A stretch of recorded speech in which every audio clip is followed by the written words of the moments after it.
आज अंडा तरकारी कहीं खाई पाइलिनी चलतु कौच कौन है तो आज मु अंडा रांधि बोलिकी आलू अंडा को सिझेकी तार रांधापी मु रखी तो आज जेहेतु से आनी ना माछ हठात पुणी कटक जावाई पड़ा से पलि गले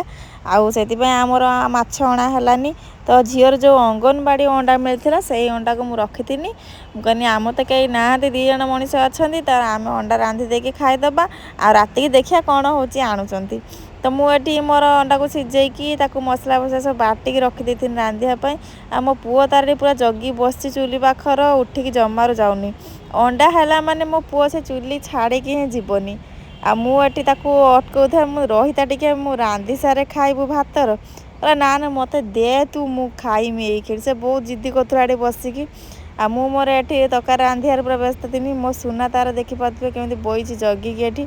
रहीता टिके रांधि सारे खाइबू तो हठात पुणी खबर आसला जे आमर जो भाई अच्छा धर्म भाई अच्छा तो तांकर डेथ हो गला आउ से आमको खबर देले आमर ये तो अंडा रंधा सरी जाइथिला तो मु कौन करमी आउ अंडा को लेकिन सब फोपाड़ापी पड़ा आउ भात आमको गुरु को देदेनु मो सुना तार आगर बसी खायापी आ मुझे खईदे थी आउ माने जस्ट खाऊँची खबरटा आसला तो मो सुना को मुझे खईदे सारापर आम तो खाई पारे आउ किंतु आज अंडा तरकारीटा बहुत सुंदर होता टेस्ट होता कि आम खाई पारे ना।